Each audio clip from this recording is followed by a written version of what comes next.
Welcome back to Crude Acts Murder in an Oil Town. We are now on episode 5 in our series about the double homicide of Debbie Merritt and Sandy Terrell. And this is an unsolved case from 1985, and it happened in Baytown, Texas. On our last couple of episodes, I spilled out some information from official police reports. One report was about a material witness named Jan Robbins, who stated she was threatened by a local police officer to stop giving up information about the murders to other investigators. There was another that was a formal interview with a person of interest, and that guy's name was Gary Odom. Then finally, there was another formal interview with a woman who worked in local bars at the time. I chose not to tell you her name because she gave up a lot of leads and a lot of big names, and I don't want to put her in danger, but so much came out of that report, and that was on our last episode. Where we left off is with a name that came up in both the formal interviews. That name, allegedly, was part of a network of individuals who, allegedly, at the time were conducting illegal activities through their businesses, specifically the bar businesses. People called this guy an outsider. He was an elusive money man who many saw, but not many knew. So, in this episode, we are going to dig into the mystery man and find out how he fits into this patchwork quilt of a network of local businessmen, politicians, banks, police, and more, and how they all in some way may be connected to the murder of 2 local women. So, let's get started. I'm Jen Schaefer, and this is Crude Acts Murder in an Oil Town. Who Killed Debbie and Sandy? Part 5.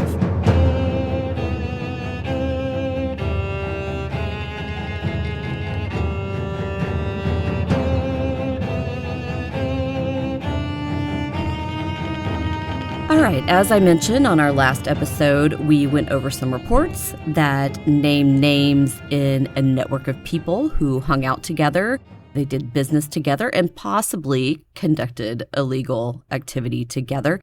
Detectives at the time knew they needed to find out more information about the individuals in the network, so they decided to build a network of their very own.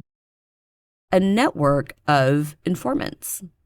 Snitches, you could say. Snitches, they get a bad rap. They get a bad rap for what is really a dangerous role. And we know, right, snitches get stitches. Nobody likes a snitch, but I'll say this to their credit. Many illegal, corrupt, and dangerous organizations have been brought down by snitches, informants, whistleblowers. And investigators know this, and they know how to use them. More than you know. So my dad said he had quite a few of them back in his working days. So when it came to the Sandy and Debbie case, they knew they needed a snitch, someone to corroborate the information they learned from the previous interviews, someone who straddled the 2 worlds of upright citizens and outlaws. And my dad knew just the guy for the job. That guy's name was Jimmy Tippett. So Jimmy, in his earlier years, worked for the Exxon refinery, and he was known to be a hardworking man with a great career ahead of him. He was a family man, he coached Pony League baseball, and he played softball for the Baytown Sun. But Jimmy started to love the drink, and eventually, like many in the 80s, he also grew to love cocaine. And those 2 love affairs got him fired from Exxon. From there, he started his own business, but also in the mid-80s, at least, he became what my dad calls a flim-flam man, a low-level con artist, if you will. And my dad forged a working relationship with Jimmy by, quote, taking care of his minor infractions, a little quid pro quo, if you will. So Jimmy became a man that my dad got a lot of information from on the illegal underground networks. So my dad said Jimmy was a likable guy, a super nice guy, an approachable guy, despite his mess-ups. My dad said he was a really good guy deep down, like someone who just kept trying to steer right and stay the course, but the great waves of his bad decisions always put him in a sinking ship. Jimmy, like many others, developed an addiction to alcohol and drugs and ended up participating in illegal activities, probably for that reason. Jimmy's need for survival taught him to be of use to the guys who had the goods, cocaine specifically. And a couple of those guys in Baytown were none other than Bobby Jarvis and Gary Odom. One of Jimmy's jobs, if you will, for Bobby Jarvis was to go out and meet people and find men with money and bring them into the Baytown illegal scene of drugs, gambling, and prostitution. In the following report, Jimmy discusses his role with Bobby Jarvis, Gary Odom, and the elusive Bob Bass. It was conducted at the Chambers County Court Annex on October 8th, 1987, about 7 months after the bodies were found. I'm going to read this police report verbatim. For those taking notes, get out your pen and paper because there are some good little nuggets in here. So here we go.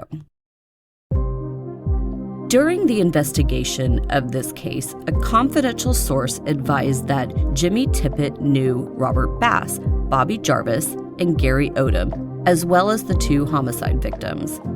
Tippit was telephoned and readily agreed to meet with me at the West Annex. Tippit arrived at approximately 8 p.m. I asked him if he knew Merritt and Terrell, to which he replied that he knew of them and had seen them around. He explained that he never knew either of them intimately. I asked him if he could remember any high rollers, either the victims associated with during October 1985 to November 15th, 1985. Tippit explained that there was a big money man who appeared into the Baytown area during that time. He was identified as Robert Bob Bass. Tippit, by his own admission, admitted to cocaine and gambling problems during that time. Tippit met Bass at a nightclub in Baytown. He described Bass as throwing a lot of money around. Tippit figured that he would be an easy pigeon to pull a scam on. Tippit hit him up as a money frontman into a very unorganized bookmaking scheme. Tippit admitted that he took Bass for quite a few bucks until another opportunist surfaced named Bobby Jarvis. Tippit described Jarvis as taking Bass under his wing. Tippit explained that Bass was affiliated with his father's company, Bass Oil, that Bob Bass lived in Humble, Texas. Bass explained that he purchased the Lone Star Beer Distribution Sales Warehouse on Decker Drive in Baytown from a relative named Joe Dacey. Joe Dacey also lived in Baytown. Tippit also reported that Bass fronted him money for cocaine.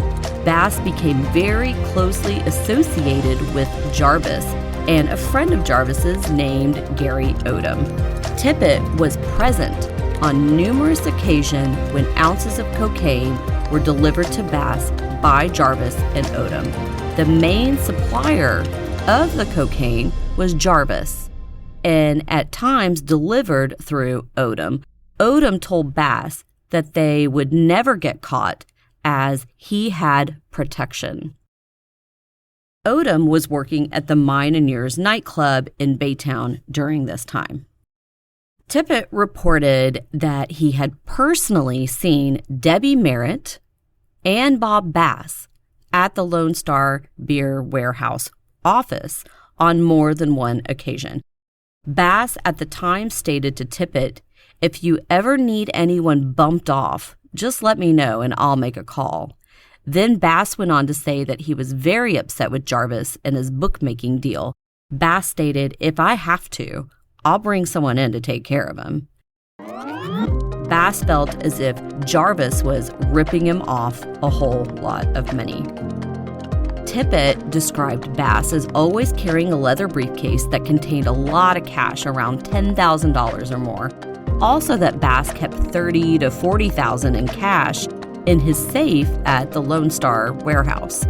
Bass claimed that he fronted Jarvis $50,000 for his bookmaking and cocaine, and Tippett remembers that Bass hired Odom on a verbal contract to do repair work on the beer trucks at the business. Also that Bass purchased a car. And this is weird, y'all. Listen to this. Also that Bass purchased a car for Gary Odom's daughter. Tippett thought all these favors were odd. Tippett furnished the following individuals as being associated with Bass. Sharon Ray, married to a friend of Bass named Lynn Cox, manager of the Lone Star Beer Distributorship in Liberty, Texas. Bass stated that he had wild sex with her and sex was a trade-off for the job with Lone Star. There's Bobby Santiago, TABC, Bass described as a big buddy of his. Bass hinted that Santiago and he did a lot of cocaine together and that Santiago was bisexual. Tippett also reported that he had a very strong impression that Bass was bisexual. Bass bragged that he had protection from police officers. Bass stated, "Don't worry about Baytown Police, as I've got friends who take care of me." At one time, Tippett was placing book deals and suspected that his phone was being tapped. He passed this information on to Bob Bass, so Bass stated that he checked it out with his contact from Baytown PD, and it checked out okay. Bass claimed that this contact had a phone man in his back pocket. Tippett stated that Bass was driving a green Mercedes at the time, and also Tippett advised that he had been to Bass's house in Humble and that he could take me to it. End report. So that is Jimmy Tippett's report, and let's sum it up because he gave up a lot of information. Let's start from the very beginning. Jimmy said he kind of knew of them, but I also know, and I read, that he at least knew Sandy better than he stated. In 1971, he was a groomsman at his brother Paul's wedding with none other than Jimmy Terrell, who was married to Sandy at the time. And Paul, his brother, graduated from Lee High School with the twins, Sandy and Candy. And Baytown is a small town, but we all know who the identical twins are in Baytown, so there's probably a strong likelihood that he knew Sandy and Candy back then and knew them now. Jane, from the last episode, I went over her report. When I spoke with her about Jimmy, she knew him and she knew him quite well. And she said he was a really nice guy and just got caught up in things. And he was upset by what happened to Debbie and Sandy, which was probably why he was so forthcoming with names and stories and information. Those names are, Bob Bass and Bobby Jarvis, who was known as a pretty dangerous guy. But you want to hear something interesting that's not in the report? And it's something that Jimmy Tippett told my dad off the record. He said one night he entered the Lone Star Beer Distributorship building after it had closed and he burglarized it. And he took a large quantity of cocaine from the cocaine that he found that was hidden in the ceiling of the building. And somehow he got away with it. Jimmy got away with a lot, possibly. I didn't read anything about him getting into trouble with the law in the local news. In the local newspaper, the Baytown Sun, they put everything in there, so it seems to me like he got away with a lot. But it makes you wonder, was the beer distributorship building a place where they hid large amounts of cocaine? There was plenty of space for it. Just like Mickey Crawford and his Pro-Ad warehouse, there was enough space for them to hide something like that. We don't know for sure, but it could be a possibility. Tippit also stated Bob Bass hung out with the victim, Debbie Merritt, at the time, and that the two of them were set up by Bobby Jarvis and Gary Odom. And he said that he saw Debbie at the Lone Star beer distributorship in the office a lot. So she was hanging out with Bob Bass.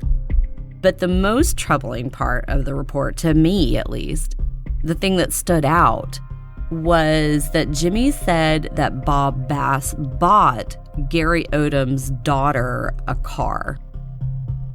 So I looked up the girl, who's now a woman, and at the time, Gary's daughter was barely 16 years old. So why would a grown man buy such an expensive gift for a teenage girl? To me, that's simple math that adds up to something really creepy and gross, to be honest. So creepy and gross that I wanted to know more. So I figured out her name, and I'm not going to say it because she was a kid back then, and I haven't had a chance to speak with her. But I will say this little nugget. On People Looker, it showed that she lived at none other than the Quail Hollow Apartments in Baytown, Texas, in February 1987. That is the same complex where Debbie and Sandy lived, and that's a month before their bodies were found. I reached out to her on Facebook just to see if I could talk to her about her experiences back then. Hopefully she'll get back to me one day and I can find out some more information about her dad and his connections, especially to Bob Bass. After Jimmy Tippit's interview, Bob Bass officially became a person of interest in the murder case. Investigators knew they needed to know more about him, so they tracked him down and they asked him to come in for a formal interview. He actually complied, and the interview was conducted at the Harris County District Attorney's Office. Now, it was at the Harris County District Attorney's Office because my father, when he brought the case to Chambers County DA Georgia Klepper, she said that it should be Harris County's case. So she said she handed it over to them and Harris County took it over. So this is why it was at the Harris County District Attorney's Office. When Bob Bass showed up there, he was armed with his attorney named Tommy Royce. And together, the three of them faced the three officers, Chambers County Detective Paul Schaefer, District Attorney's Office Detective Mark Argo, and Texas Ranger David Maxwell. The date that this occurred was October 14th, 1987, and the time was 2 p.m. And just like the other ones, here's a disclaimer, and I should have stated this before the last report, but the information in these reports is for adult ears only. So if there are kids around, shoo them away or pop on your headphones because I'm going to read Bob Bass's report verbatim as well. This interview was conducted at the Harris County District Attorney's Office in Houston, Texas. The office of Captain Mark Argo, investigator with the District Attorney's Office, was used. The purpose of this interview is to determine if Bob Bass had any information which could help in solving this case, as well as to determine if Bass himself may have been involved. The following is the information obtained during the interview. Bob Bass explained that he purchased the Lone Star beer distributorship on June 9th, 1985, that it was purchased from Joe Dacey of Baytown, that he physically moved in during November 1985. During this time, Bass claimed that he lived with David Pryor and Roseanne Dacey. He named the following as his closest friends in Baytown: Gail Schroeder of First American Bank and Trust, Joe Sinclair of Century Savings and Loan, and Lynn Cox, general manager of the Lone Star beer distributorship in Liberty and Chambers counties. Bass stated that Lynn Cox introduced him to Bobby Jarvis at the Texas Saloon nightclub in Baytown, Texas. Jarvis was the owner of the club. Cox told Bass that Jarvis was involved in gambling and bookmaking activities. Bass stated that he became interested in a partnership with Jarvis in a bookmaking scheme. He and Jarvis agreed on a 50-50 split on losses and gains in their bookmaking operation. The bets were placed on football games. Bass reported that he lost these amounts of money: first week $3,000, second week $7,000, fourth week $12,000. Bass stated that he used cocaine during this time and asked Jarvis about some, and he agreed to get him whatever he wanted. Bass stated that he purchased cocaine from Jarvis on 2 occasions, that each time he purchased the drug at the Texas Saloon at Jarvis's office. Each time he purchased 2 ounces at $2,000 an ounce.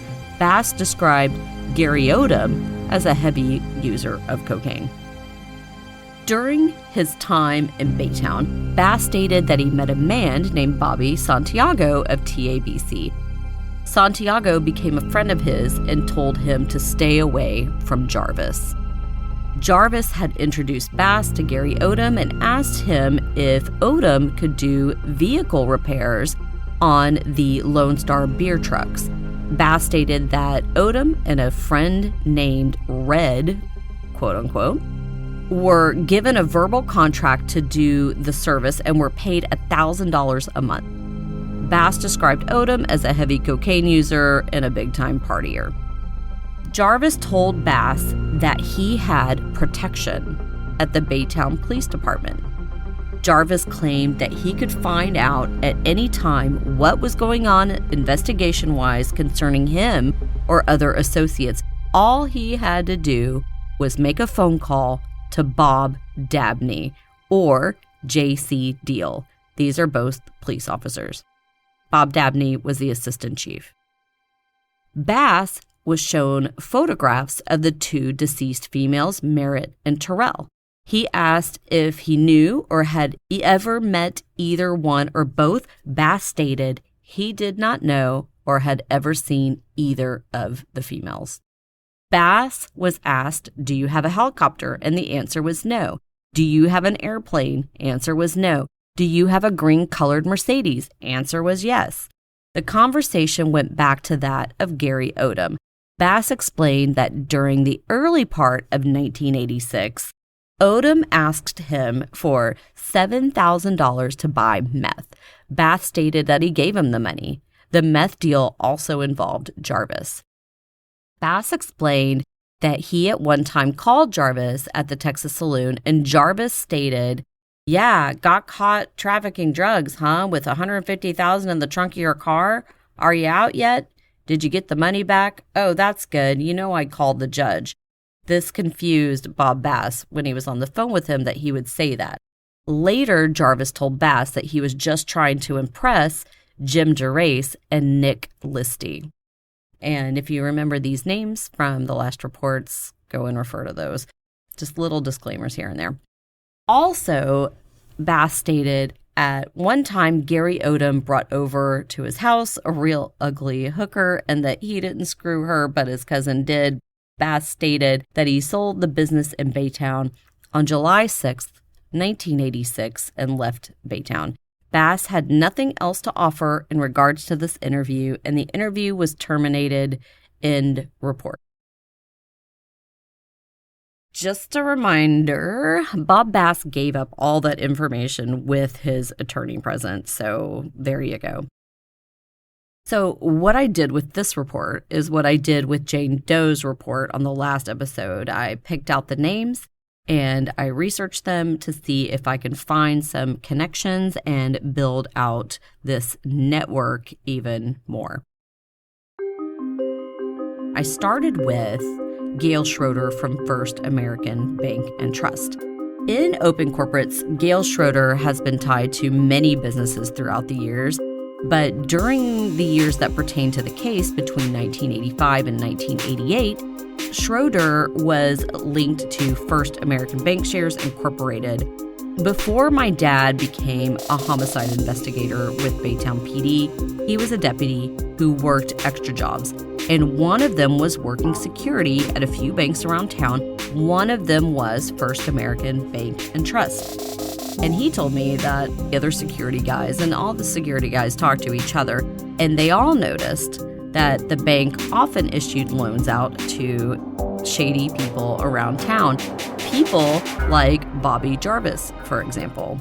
Now, if you dig a little further into First American Bank and Trust, you realize at the time they were connected to the infamous BCCI, which is the Bank of Credit and Commerce International. For those of you who don't know the story of this bank, it was used for financial schemes and money laundering and served influential and controversial clients, including the Medellin cartel, who used the bank to launder and grow their money. Thing is, there are patterns in every sort of business structure, so it's easy to see how a small bank in Baytown could have been used the same way the big banks were used, perhaps serving a smaller network that was part of a bigger whole. And speaking of banks, that brings us to another close friend that Bob Bass mentioned, Joe Sinclair of Century Savings and Loan, yet another bank guy. He also owned a couple of small businesses in the 80s, including being part owner of our local steakhouse, Roosters, which we all loved. We are not going to talk bad about Roosters. It is perfect and amazing. So, according to my dad, Joe Sinclair also did banking business with the owner of Chapter 2 nightclub, which, by the way, I said in the last episode was Chapter 11. By the way, it was written in the report, but it's Chapter 2. But it's the bar that Gary Odom played music at when he first met Deborah Merritt, and he stated that in his report. The Chapter 2 club was owned by a woman named B.J. Booth. Allegedly, she had some gambling operations set up herself in her establishment. Chapter 2's address was listed as 215 Highway Boulevard. In an interesting connection, that same address was linked to a man named David Pryor. That is the same man who Bob Bass stated he lived with during the time of the murders. And again, you have a connection of networks, bars, gambling, drugs, small banks, so on. And again, the victims, Debbie and Sandy, are at the center of all of this. The other man Bob Bass mentioned was Len Cox, who seemed to be his own sort of gopher guy. According to Jimmy Tippett, to secure his job at the Lone Star Beer Distributorship, Len Cox allowed Bob Bass to sleep with his wife. That, of course, could have been a rumor, so we're not even going to dive into that. But what I did discover is that Len Cox was also involved in the car racing scene at Baytown Raceway Park, and I read that in an online discussion about that. They talked about him working at the beer distributorship. Baytown Raceway Park later became Houston Raceway Park, and that has been owned by the Angel brothers, a prominent family in Baytown who worked in oil and gas and construction.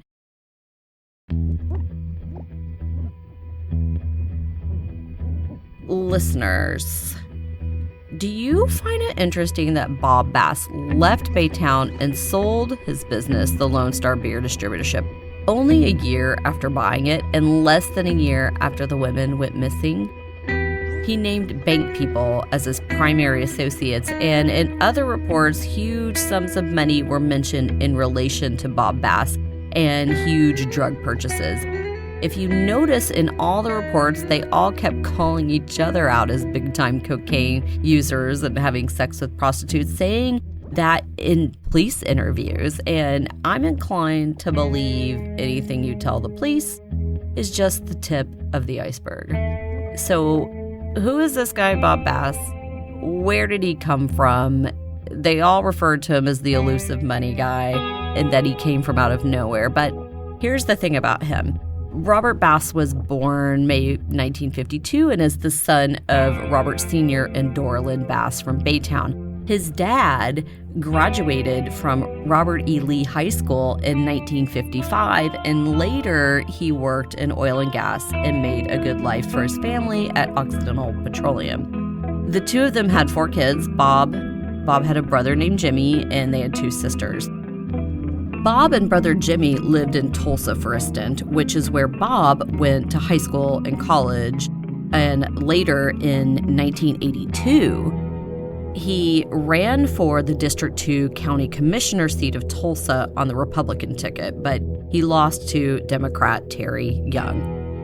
So it was in 1985 that he made his way out to Baytown, and he moved in with his second cousin, David Pryor, and his aunt, Roseanne Dacey. Roseanne was married to Joe Dacey, who Bob bought the Lone Star Beer Distributorship building from, according to the report, and that is off of 4705 Decker Drive. Dacey owned a few businesses. One was Day Seafood International in the late 70s. It was located at 3215 North Main Street in Baytown, which before that was the OG Lone Star Beer Distributorship building. So it was there, and then it moved to Decker, and then there was the seafood business that was in that spot. So during that time, Bob came back to Baytown in 85. His parents lived in Humble, and his dad owned Bass Liquids. I'm just going to say, upon following the trail of Bob Bass, he didn't seem like the super wealthy 30-something-year-old man. He lived with relatives, and his businesses at that time, I looked in Open Corporate, all of them were registered to his parents' house in Humble. His rich guy act kind of seems that it could have been a facade, and it also seems that the people of Baytown, at least those involved in the nightlife, fell for it. They basically saw him as a character plucked right out of the TV show Dallas. Now, perhaps it was a facade. Maybe he was just leading a very frugal life.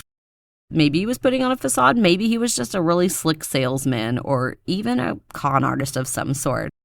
But the number one question, of course, is if he was seen with all this money and he was throwing it around, where did he get it from? To buy the buildings, to buy the copious amounts of drugs, and to front illegal bookmaking schemes. The cash he carried around the briefcase when he went out to bars, like, where did it come from? Did he actually have legitimate businesses and money to burn? Was it illegally made money, or was the money a front from the banks that his friends worked at? Or was it all the above? If you notice, though, with the last episode and this one now, all these reports, these interviews converge together. To me, it seems, this is what it seems like, they all converge together to form what could be a very salacious theory. That, allegedly, in the 1980s, Baytown was steeped up to its eyeballs in illegal activity. That included, and still may include, illegal gambling, sex trafficking, and the importation of illegal narcotics. Organized crime. That powerful people, money people, business people, politicians, and even law enforcement were all either benefiting from or complicit in. And the victims, Debbie and Sandy, were in some way connected to this network. And solving their murders then and even now could and would possibly expose them and expose this network. So we got to dig a little deeper. We got to answer the question of who set up the network and how deep does it go? Maybe they're the ones who decided the women needed to be killed, but of course, why?